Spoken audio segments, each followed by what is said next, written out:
For the Republic by Wanderer 101, Chapter 4. For the Republic. What do you mean they were pushed back? Roared Decilis. We sent in 2 entire companies plus armor support. Rurik, completely unfazed by Decilis, the yelling, replied, enemy resistance was much higher than expected. They encountered what was to believe to be at least a platoon of enemy soldiers, but only 5 were actually counted. The reports are exaggerated. There is no way 5 soldiers could hold off that many troops. I believe they were exaggerated at first, but helmet cam footage was confirmed only 5 unique individuals. Near the end of the fight, 2 new figures emerged wearing what can only be described as power armor. Power armor is impossible. The amount of element 0 required to power such a suit makes it so. If you recall, sir, this species doesn't use element 0. They might have found an alternative way to create power armor. Another reason to bring this species under that hierarchy. Decilis growled. We can't have primitives running around with advanced technology like that. A part of Rurik noted just how contradictory that statement was. If they were primitives, then how could they develop what many Solarian and Asari scientists failed to do for centuries? Rurik's attention was drawn to Decilis, who just received a message on his Omnitome. Decilis' expression was that of complete and total fury. It was as if he was possessed by malicious spirits. Target the city, full power to the mass accelerator, barked at Decilis. The bridge was overcome by silence, which was broken by an ensign. But, sir, firing a mass accelerator at a garden world is against council law. That is an order, yelled Decilis. I am in command, and any insubordination will be punished with a trip to the brig. Wincing at his outburst, the bridge crew rushed to complete his orders. No matter how much they didn't like it, Rurik, however, was stunned. He didn't think Decilis would actually go this far. If Decilis destroyed the city, then Rurik could finally have valid justification to relieve him of command. He didn't know how deep that bunker of theirs was, but he doubted it would survive a direct 38 kiloton explosion. Rurik had to make a decision, and as the text began putting in the firing coordinates, he knew he had to make it now. Belay that order, yelled Rurik. Rurik, what do you think you are doing? Asked Decilis. Something I should have done a long time ago. Escort General Decilis to the brig. You'll regret this, Rurik. I'll make sure your entire family suffers for this. Decilis yelled as he was taken away by 2 guards. Send word down to the troops. Tell them to cease all combat operations. Hopefully there was still a chance he could salvage this. They would send word to the Citadel, and they can send an Asari diplomat who would help them get across the language barrier. In normal circumstances, the Asari won't meld with a new race until the race knew them well enough. But this could be considered a special case. Sir, we are detecting multiple FTL signatures, yelled an ensign. Not too far from the planet, hundreds of ships dropped out of FTL. The ships ranged from a frigate to a dreadnought size, along with a couple that were beyond that. Rurik noted that even though some of the ships matched the design patterns of the ones they fired on days ago, quite a few of the others had radically different styles. Was this species a member of a much larger alliance? If so, then this just got a lot more complicated. Sir, they're charging up their weapons. All ships, disable all non-life support systems. We need to show them we don't want to fight, said Rurik. The fleet, having enough of this pointless invasion, didn't hesitate to follow Rurik's command. After what seemed like an eternity, the alien fleet began to power down their weapons. Rurik breathed out the breath he didn't even know he was holding in.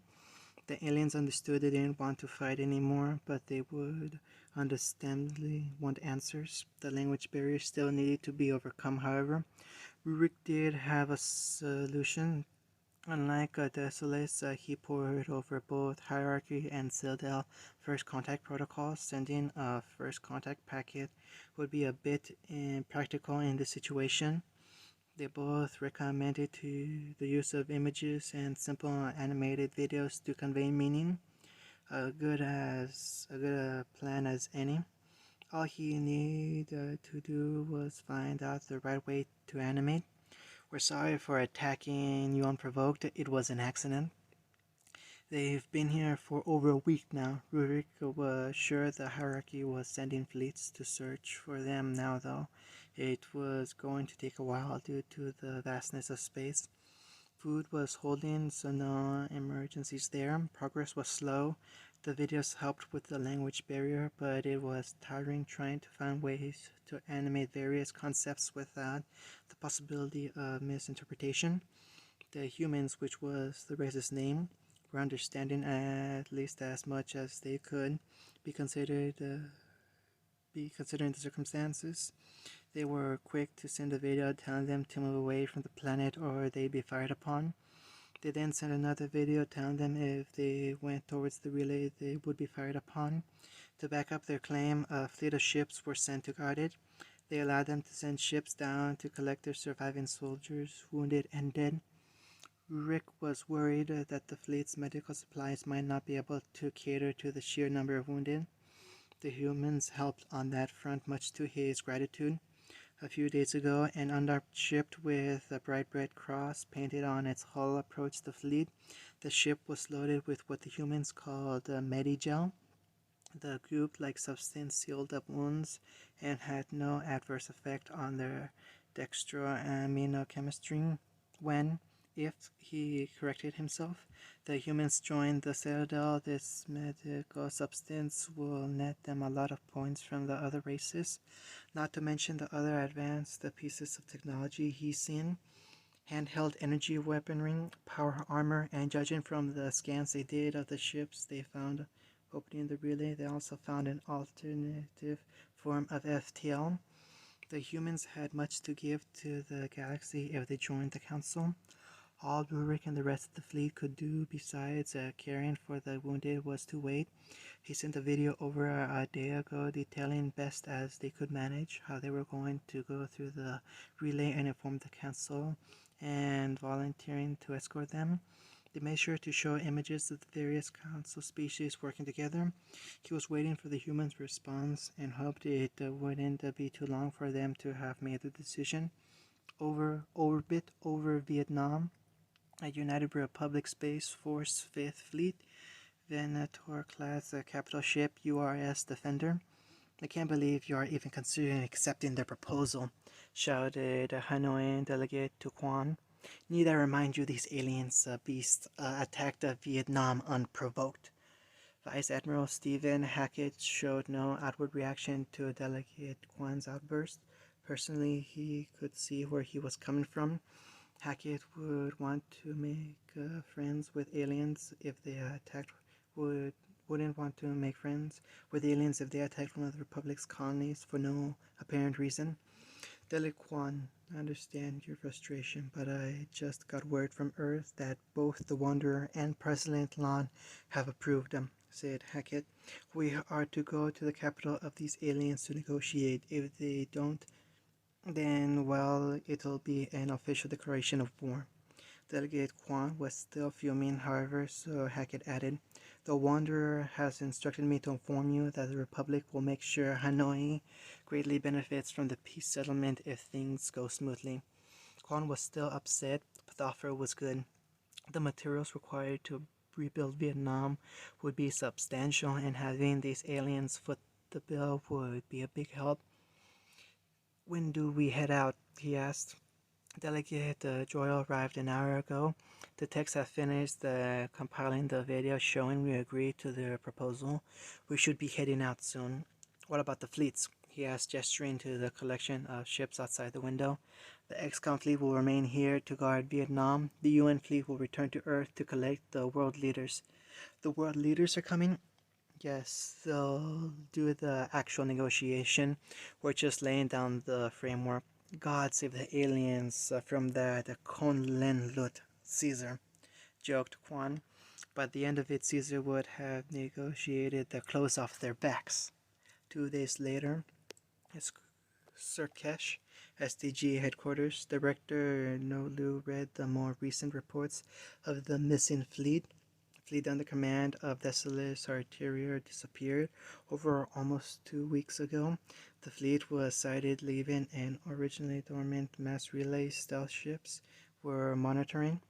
Following them were ships of an unknown design. First contact, most likely. Ships don't match designs used by any species. Peaceful first contact, probably but unlikely. Turians know for solving problems with violence, and Thessalis even more so. Thessalis, infamous in hierarchy for quick temper and low views on other species, will most likely turn a potential peaceful first contact scenario violent in an instant. Fleet is currently heading in the direction of the Citadel. Is Fleet willingly leading them, or is being forced to? Either way, Council must be informed. The fleet will arrive at the capital in a day. Time to prepare for a peaceful first contact, or judging from the ships, a long, hard war. Civilipedium, Venter-class ship, length 2,000 meters. Armament 10 heavy turbulencer batteries, 1 forward-facing plasma cannon, 80-point defense laser cannons, 4 proton torpedo tubes, complement 30 F-170 heavy fighters, 50 F-44 attack fighters, 20 B-71 bombers, and 50 low-altitude assault transports. Crew 5,000 permanent crew, 5 AIs, and at least 5,000 ground troops. Description: a much larger version of the Denator attack cruiser. The Venator capital ship, much like its smaller cousin, is designed to serve as both a battleship and a carrier. The sheer amount of firepower and fighters allowed in to destroy any human or council ship by itself, even when outnumbered 10 to 1. The cost of building and maintaining such a ship is high, however.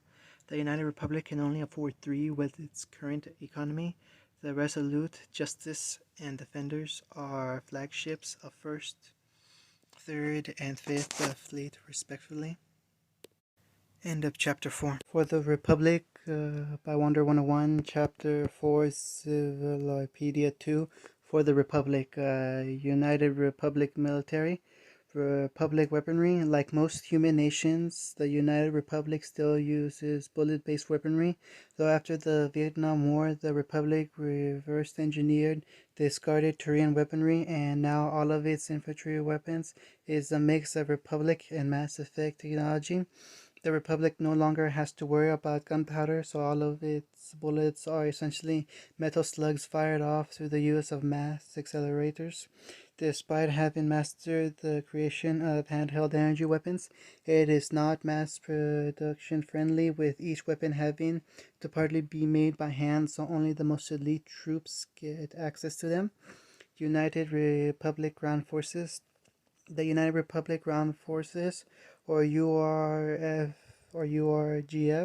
is the United Republic's main military force. The URGF that can trace their roots back to the spear-wielding warriors that defended the tribe that would one day become the United Republic. Today, the URGF handles all large-scale group combat operations, from colonial defense to planetary campaigns. Standard URGF weaponry: M16 assault rifle, M4 carbine, R91 assault rifle, M1A1 Thompson submachine gun, M1014 shotgun, M249 saw, M1911 pistol, Barrett M82 sniper rifle, M72 law, United Republic National Guard. On larger colonies and Earth-based states, instead of a URGF garrison, there is a dedicated National Guard. The URNG defends Republic territory from invaders and are called up in events of severe civil disturbance, like the Great Delta City riot. The URNG has to make do with more antiquated weaponry, but with the advent of miniature mass accelerators built into the gun, the old-style weapons of the National Guard are in some cases just as powerful as the more modern weapons. Standard URNG weaponry: R91 assault rifle, M14 battle rifle, M870 shotgun, M1A1 Thompson submachine gun, M60 GPMG, M1918 automatic rifle, M1911 pistol, bazooka, Barrett M82 sniper rifle, Republic Foreign Legion. The RFL was formed to allow hopeful immigrants to earn their citizenship through military service. Any soldier that serves for 5 years will be awarded citizenship. However, the RFL runs extensive background checks on applicants to weed out spies and criminals trying to escape justice. The RFL's motto, "Service Guarantees Citizenship," has become a pop culture icon and was used in the famous 21st century sci-fi hit Starship Troopers. Standard RFL weaponry, same as URGF, United Republic Rangers. The Rangers are some of the most elite soldiers in the United Republic. When a soldier shows exceptional skill and they are approached for Ranger training, the training is hard and brutal with a 90% dropout rate and with numerous casualties. Comparable to Asari commandos and specters, in their skill, the Rangers are to be met with caution. Rangers also have access to basic energy-based weaponry and the instantly recognized Ranger armor with its gas mask, like helmet and trench coat. Note, the United Republic Marine Corps was absorbed into the United Republic Rangers shortly after the Second World War. Standard Ranger weaponry, Ranger armor, M16 assault rifle, XM8 carbine, M1A1 Thompson submachine gun, Watts 1000 light laser pistol, Watts 2000 light laser rifle. United Republic Heavy Corps. The Heavy Corps or Heavies are technically an armored division, but instead of tanks, they use powered infantry armor alongside assault walkers.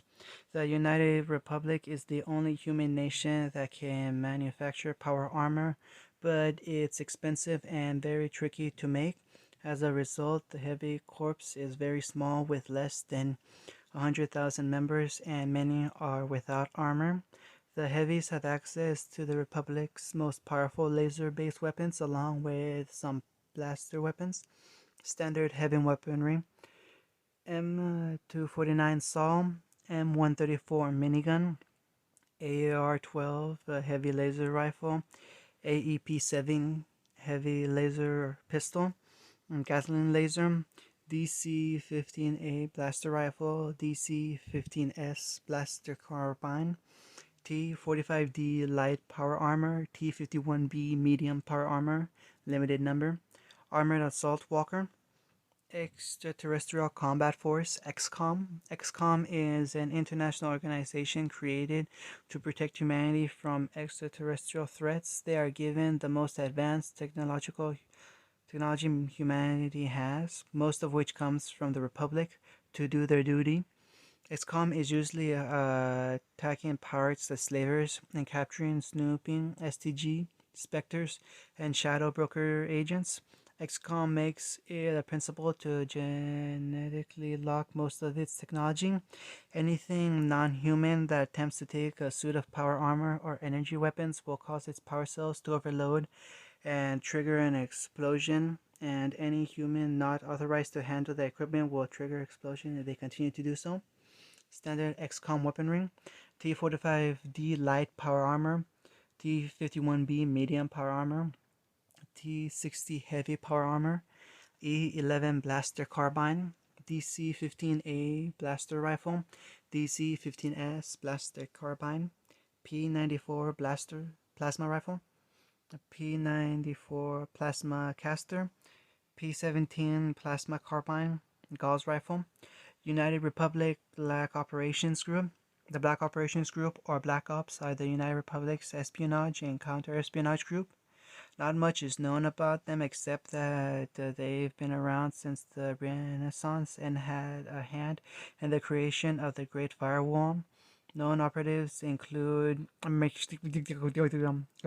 unauthorized entry detected, shutting down. End of chapter 4.